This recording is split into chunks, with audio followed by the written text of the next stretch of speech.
Hey guys, and welcome to the top 10 best villains in anime. This is a pretty straightforward list, so I don't really need to explain myself, but I'll say this. When it comes to villains, for me, they need to have done something on screen for them to be high on the list. Like, a shit ton of villains in anime claim they have done so much shit, like destroyed planets or killed thousands of infants or whatever crap they say it is. But when a villain does something serious and it's shown to the audience, then they are well deserving of being put in. It adds that development and understanding of the character.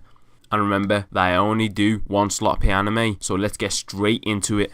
At number 10, we have Hawk from Hajime no Ippo. This guy is a true villain. Even though he was only in it for less than 10 episodes, the impact he has on the main leads of the story is freaking powerful, man. Like, he knows how to be an absolute, and I don't like swearing, yeah, but an absolute cunt. He is someone that needs to be destroyed. He's amazing in the way that he creates that passion of hatred towards him, if you know what I mean. I talked and showed a lot more about him in my top 10 fight build-ups in part 3, which I'll link in the description, or you can click here. But as a first appearance, just look at what he does here.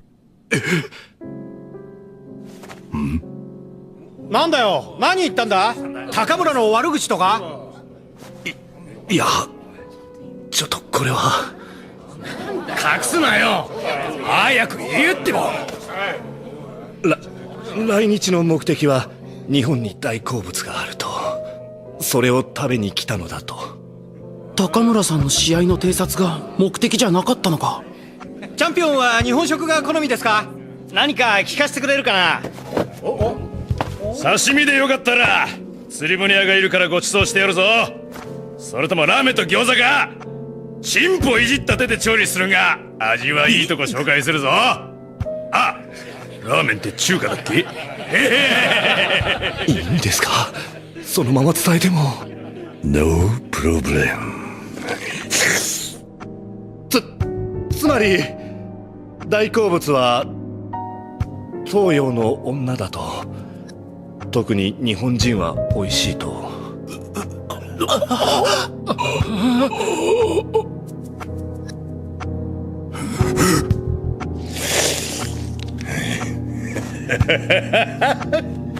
さあ握手だよ高村。握手をしようじゃないか。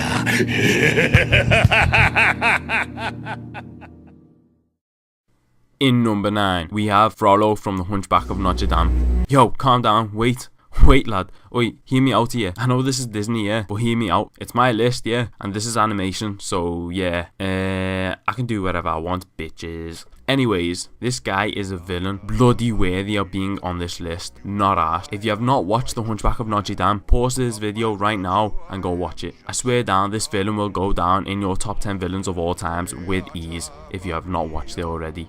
I swear I'd actually put him up a lot higher on this list if it weren't Disney and if it wasn't a film. Anyways, this guy is a religious hypocrite that blames others for his wrongdoing. He has political power, which makes it so much worse, and the thing is about this character is that he is one of the most realistic villains I have ever seen. Back during the Dark Ages in Europe was full of religious political leaders like this, which was absolutely sickening. This film goes through religious and political affairs, and it's bloody Disney, mate. Just listen to his evil song that he has going, and listen to the words he says. It's some messed up shit, you know. And ultimately, the worst part, have a look at this scene and tell me he isn't worthy of this list.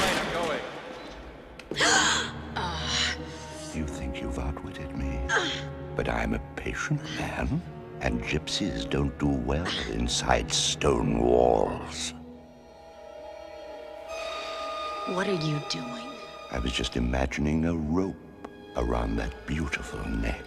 I know what you were imagining. Such a clever witch. So typical of your kind to twist the truth, to cloud the mind with unholy thoughts. Well, no matter. You've chosen a magnificent prison, but it is a prison nonetheless. Set one foot outside, and you're mine. In number 8, we're back to proper anime with King Bradley of Fullmetal Alchemist Brotherhood. For this one, it was either Father or Bradley, as they were both the main villains of the series, but for me, Bradley was a much more vicious villain and was much scarier to watch. Like his presence felt much more intimidating, if you know what I mean. He was a man that showed no mercy whatsoever. Whether it was fodder or someone who was well known to the audience, he was merciless in his killings. And a good villain is one that makes us, the viewer, feel proper intimidated when he's on the screen. And for me, he did this a lot. The fact that his name was Fruer Bradley though, like Fruer, like he's about to revive the Third Reich or something, thinking he's Hitler's apprentice or something, you know what I mean? Proper makes you feel at own knees.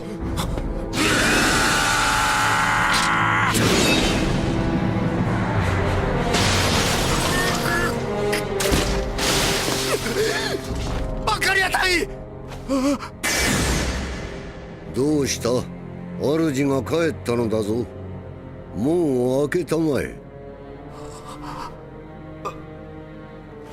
開けたまえ、ファルマン君。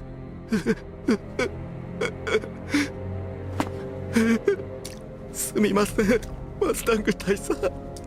俺、ここで死ぬかも。おいおい、情けない面でカッコつけてんじゃねえ。男の意地ならこっちも負けてられねえんだよ。俺はまだ戦えるぞ。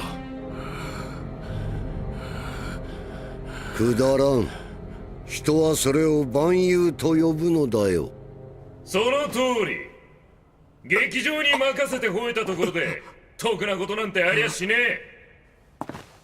だけどなんでかね、そういうの見捨てる気持ちになれねえんだよな。 Full Metal Alchemist. At number 7, we have Don Quixote, Don Flamingo from One Piece. This guy is by far the best villain in One Piece. He is so slick and has so much swagger, ain't even funny. Those shin high pants are so sick. I'm playing. For like 600 episodes, he was just the shadiest character in the series. He'd just do some of the most heartless things every now and then, like what he did with his colleagues and the likes, which made him feel like a heartless type of guy in this anime of fun and joy. And before this arc, at that point he was still a brilliant villain, but now the story is currently on his arc, like his island, everything to do with him, and he's still such a badass. You know, like sometimes when they're mystery, they seem like such a better character, but for some reason with Don Flamingo, he's still maintaining his badassness even though we're getting to know him. He does as he pleases and is actually smart in his ways. The moment he fueled the world of leaving the Shibukai just to catch one man is ridiculous. And thing is, through his story, we know how he has actually gone through a rough life and came out vengeful of that, and he has stuck to his evil ways ever since. Truly amazing villain this guy is. 図に乗りすぎだ。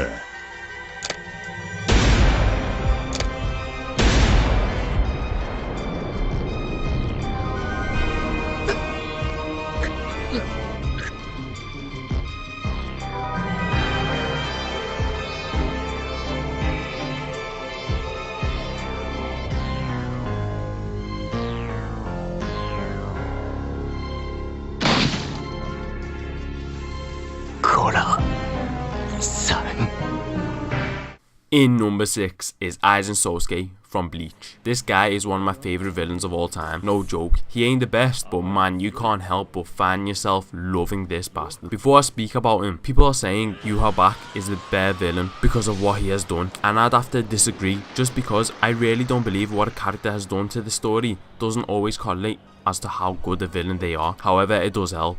That said, Aizen was literally the troll king in Bleach.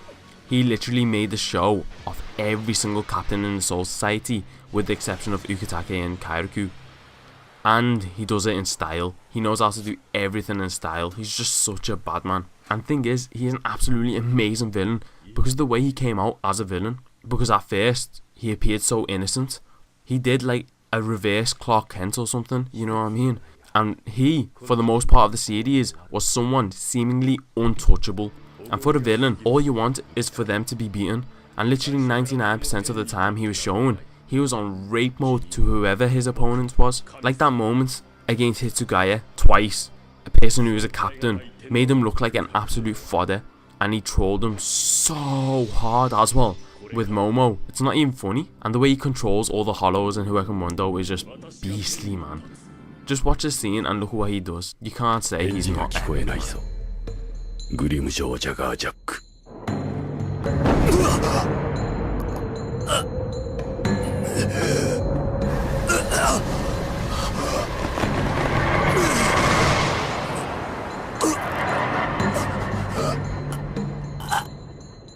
In number 5, we have Madara Uchiha from Naruto. Before I begin with Madara, I want to talk briefly about Orochimaru, because before Shippuden, he was easily one of the best villains I've seen in anime. Like, he was honestly a proper scary and creepy villain, and his theme song made him even more scarier. And to be honest, he would have probably made the list if I didn't do my rule of 1 per anime. Anyways, let's talk about the main villain. Madara is just a brilliant villain, no matter what angle you look at it from. Like, from the beginning of Naruto, he is shown to be the original first villain of the past, and so he already had this epic sense to him as a character. So when he was revived back into the story, and you find out that it was all his planning, it feels real that he was the mastermind behind everything, and it fits perfectly into the story. He came back in bloody style as well. The way he was so overpowered, he could take on all the Hokages, who were meant to be the strongest of the shinobis, and come out unharmed, and he was absolutely merciless to everyone around him. He's shown what it meant to be a legendary villain. Thing is, I could go on forever about how strong he is, but the reason he is this good of a villain is his ideals are actually scarily true. Like, I still don't understand how Naruto had supposedly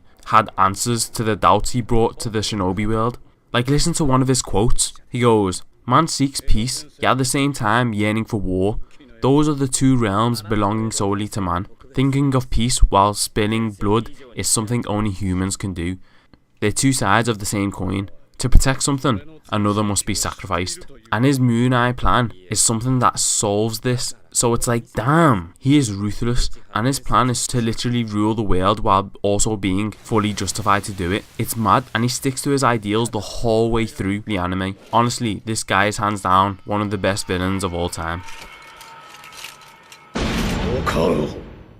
In number 4, we have Makishima Shogo from Psycho Pass. A man of many quotes. Like, literally Google this guy and check the quotes he comes out with, the little smart ass. He is someone that is so smart, it's freaking scary. He is a humanist that enjoys the dark side to people. He is in love with cruelty, pain, savagery, and all the worst aspects of our human nature. During the whole series, he is pulling the strings from the dark, making people do the sick acts, while he enjoys the pleasure of watching it happen. The worst part about him is the fact that for the most part of the series, he is not physically doing much, but he literally describes in depth the sickness that other people do to the human body, calling it some sort of art. He is clearly messed up in the head, but this scene from episode 11 is easily the reason why he is this high up in the list. First, he is there. As he stands up there, so confident in his ability to not be affected by evil acts, that he screws up the whole system in this anime. The whole premise of this anime is that Sybil's system will judge if you are evil enough to be killed or not, or to be apprehended, and he does literally the most vile acts while the gun is pointed at him, and nothing will happen. The gun will show that he's not being affected whatsoever. And in this scene, he's so cocky that he throws the girl a real gun to shoot him, and still knows that she won't shoot him, even though he's holding the main character's best friend hostage. I mean, bro, he kills the main character's best friend right in front of her by slicing her throat. Literally, this guy has no chill whatsoever.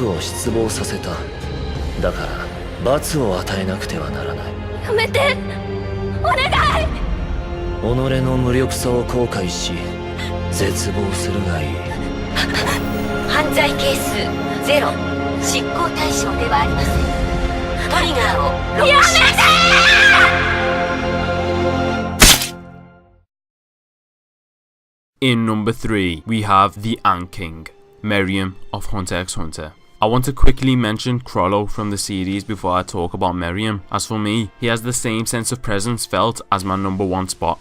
Like, he is pure evil and smart. The car scene with Kurapika was enough for me to say he is exceptional. Anyways, Meruem is easily the most complex villain I have ever seen in anime ever, and that is with ease. The beginning of this arc was brilliant, showing how humans had become the prey of a superior species, and so when he was born with this complex of being superior to humans, yet also sharing human aspects because of the way they feed and how they work, we knew we were in for something special. But my lord, to begin with, was he absolutely merciless. Like, just the way he was born, he knew he was king. He punched himself out of the queen. Like, imagine you punch yourself out of your mother and then tell your mum to shut up. It's madness. And then straight away, the penguin guy, the one that we knew for quite a few episodes, goes to try and help the queen and he kills him. Like, no hesitation, kills him. And that was absolutely raw. Anyways, other than his absolutely merciless attitude, he was also ridiculously strong. Like, so super strong is ridiculous. There was no one in our imagination that could even compete with him. But the thing is, that's a small aspect as to why he is personally the best villain in shonen history. He had this superior complex, and after meeting Komugi, someone he couldn't beat, even though in every aspect of life he was superior, except for this Gungi game, it literally changed him. Because he wanted to be the best in absolutely everything. He had the potential to be the best in absolutely everything, but then goes to show it's on a different level, but that's a different topic. The change he went through as a character was phenomenal. Like, he had changed so much from seeing humans as mere food and nothing else to seeing them as someone praiseworthy is something else. Like, the part where Netero says, "I've got to end this fight quickly before I start developing feelings for the ants." You knew at that point of the story that Meruem's development is getting out of hand, because up until this point the ants were literally nothing more than pests destroying mankind, but Meruem's development was so much that he made the chairman of hunters in this world start to worry about starting to feel bad for them. Like, that was a mouthful, but you get what I mean. For a villain, someone whom you are meant to hate and be scared of, to go from what he was like to doing this, hats off to you, Togashi. Amazing writing. それが不可能なのはお互い十分分かっているはず。お主のオーラは今まで見た中で最も強く美しい。やめてよ。世にできるのはひたすら頼むことだけだ。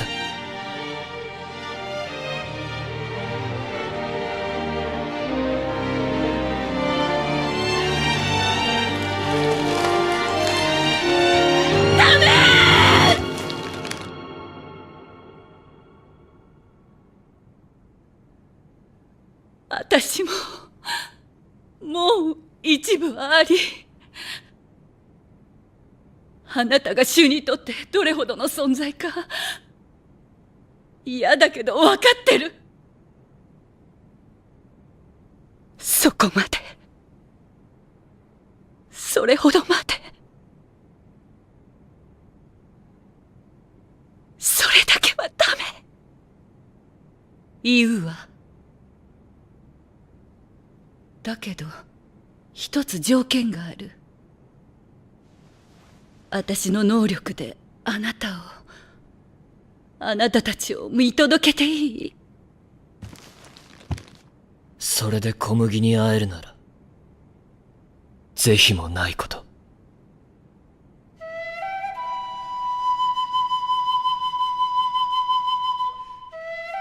ごめんね、キルア。約束破っちゃったよ。誕生だ。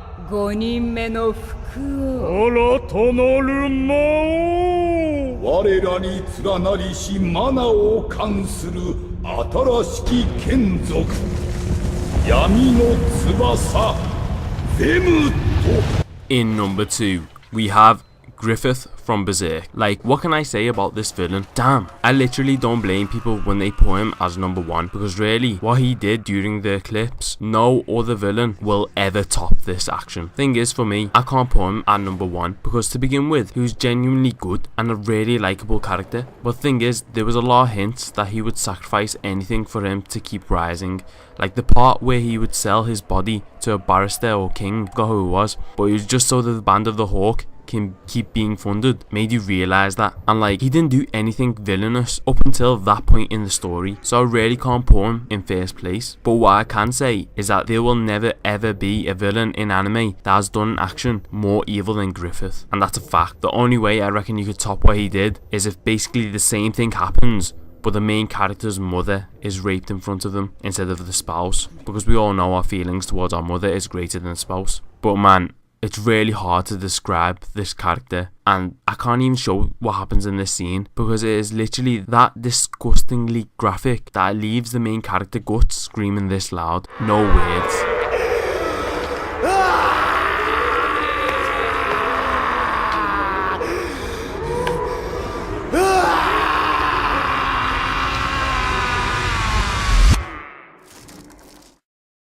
And finally, in number 1.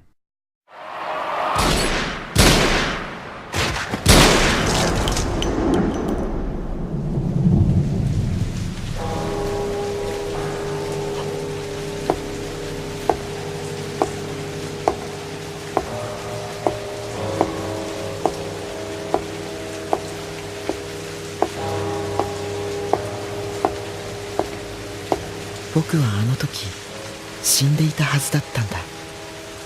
先生が僕を生き返らせてくれたんだ。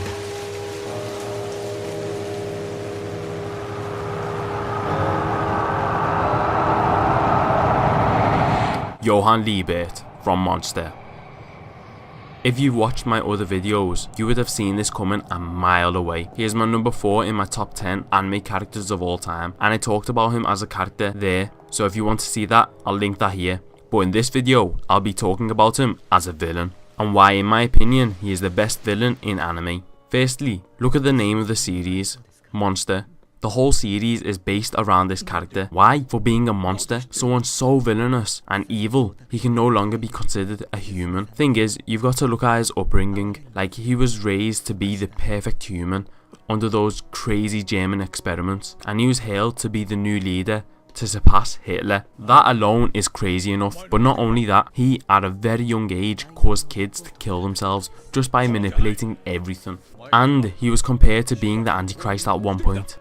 A villain is someone who usually looks intimidating, like is proper huge and has that scary looking face. But with Johann, he hasn't got that at all. He is the complete opposite. He has that face that looks innocent, yet he has a glare that causes nightmares. One of the scariest things about him is that he can see directly into a person's weaknesses. He can speak to someone for a bit and he'll read them like a book. An absolute master of psychology. And number 1 thing that makes him the best villain for me is this episode, because with a lot of villains you see them claiming that they have done so and so evil action and all this crap that I explained at the beginning, but when their most evil trait is shown directly to the audience, then it is so much more impactful. And throughout this whole series, he was in the dark, pulling the strings, making people do all sorts of stuff, like kill parents, kill loads of other people, and so on and so on. And he gets some people to kill themselves. You obviously never understand it. You obviously just think it's over the top, so you don't really, take it in. But in this one episode, you understand the level of his manipulation skills. And something like this, to be able to show your manipulation skills to the point you can make a man commit suicide, and us the audience seeing how it is done, nothing will ever top that for me. You know how you know he is a brilliant villain? It's when he was hardly ever shown in any of the episodes, yet whenever you heard his name you actually got shit scared. Just the mentioning of his name was enough to make you nervous. And those moments when you first see his face, like I remember that episode when he's just hiding behind a pillar and looking at his sister.